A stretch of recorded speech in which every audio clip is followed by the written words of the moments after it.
Hello, what is up mga ma'am, sir, ma'am? Ako po si Ralph Cifra, isang visual artist from Manila. And today we are going to talk about Uy, 1, 2, 3, 4 yung oras kanina, pagtingin ko. And today we are going to talk about the YOLO Park AMK mini series na model kit. Yan. Thank you again, YOLO Park, for sending this to me. If you want to shop sa YOLO Park, meron silang Shopee page. Shopee YOLO Park website, meron din, yolopark.com. And follow them sa mga social media pages, Facebook, YouTube, and Instagram. Thank you again, YOLO Park, for sending this 6-piece set na AMK mini series for unboxing, review, and customization. So we have Optimus Prime. There we go, Optimus Prime. Tapos na tayo mag-customize ng lahat ng Transformers na AMK mini series nila. Optimus Prime, sino to? Soundwave, we got Megatron, Starscream, Grimlock, and Bumblebee. Meron akong mga tutorial for each of these piece. Kaya kung gusto niyo mapanood, punta lang kayo sa YouTube channel ko. Makikita niyo doon lahat ng steps kung paano ko siya kinostomize. So, ang concept lang kung paano ko siya kinostomize, yung pinaka macro concept lang, i-sprayan natin siya ng top coat. Ito yung magiging primer natin, Bosny 191 flat clear. Tapos ang ginagawa ng primer na flat clear, hindi niya binabago yung kulay, pero may slight change lang kasi nagkakaroon siya ng adhesive layer eh. Pero 'di ba kasi yung at least siya translucent, so hindi na magkakaroon ng iba pang hue aside from yung undertone niya na yung colored plastic niya na red, na blue, na white.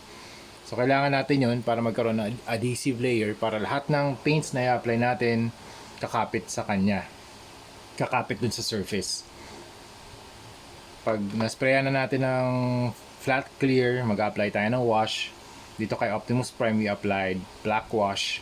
Dito naman, we applied, sa mga yellow parts, nag-apply tayo ng brown wash. Okay, tapos, after ng washes, dry brush naman. So, yung dry brushing, gumagamit tayo ng yung wash, kaya tayo nag-apply yung black wash to add depth, to add shadow, and to add weathering.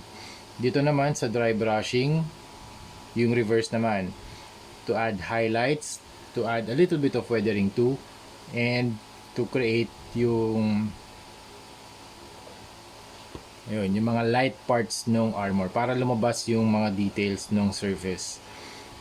And after ng dry brush, detailing na tayo. Detailing sa mata, sa mga bolts. Yan, yung mga maliliit na parts na. In this case, si Starscream, nag-panel line tayo dito sa kanyang wings.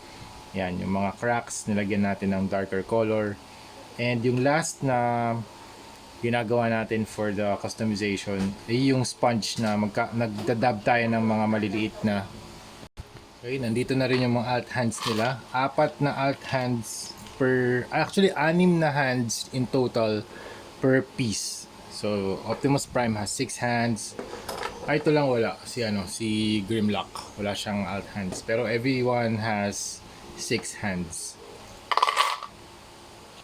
And then we have the awesome box art from YOLO Park. Babalik natin dito yung mga figures after natin mag-spray ng top coat. Ayan, i-sprayin ko muna sila ng top coat. Tapos patuyuin natin, let them cure, and then lalagay natin sila sa boxes. Again, thank you very much, YOLO Park, for sending the toys for unboxing, review, and customization. Okay?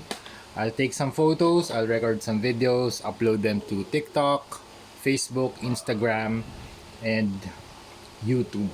So, thank you very much for watching. I-report na natin to pabalik kay YOLO Park na kinostomize na natin sila. Okay? So yun. Thank you very much for watching and see you sa next video. Bye-bye!